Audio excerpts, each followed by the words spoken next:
ভাইয়া, তুমি চলে এসছো? আচ্ছা, ভালোই হয়েছে তোমার সাথে দেখা হলো। তোমার সাথে তো দেখাই হয় না। তোমার সাথে আমার কিছু একটা ইম্পর্টেন্ট কথা আছে। তোমার যদি সময় থাকে তুমি কি শুনবে আমার কথাগুলো? আর হ্যাঁ। আচ্ছা, শোনো। আসলে আমি তো এসেছি কয়েকদিন যাবত, তবে ভাবির হাব ভাব কয়েকদিন আমার কিছু ভালো লাগছে না। আচ্ছা, আমি একটা কথা বলো তো, ভাবির কি চরিত্রে কোনো সমস্যা আছে? কি বলছিস? না, আসলে আমি এভাবে বলতে চাইনি। কারণ ভাবির হাব ভাব গুলো কিরকম যেন লাগছে। আসলে আমার কিছুই ভালো লাগছে না এখানে। ভাবি যেন কেমন কেমন করে আমার সাথে।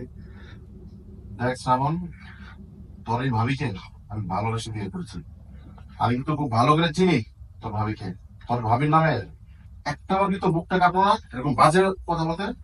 আসলে ভাইয়া, তুমি রেগে যেও না। আমি তোমাকে এভাবে বলতে চাইনি। দেখো, যেটা হয়েছে আমার তোমাকে জানানো উচিত বলেই আমি তোমাকে জানিয়েছি। পরবর্তীতে তুমি আমাকেই দোষ দেবে। তুমি দেখো ভাইয়া, মিলিয়ে নিও যে ভাবির চরিত্র কেমন। তুমি তো আমার এখন কথা বিশ্বাস করলে না, পরে ঠিকই বিশ্বাস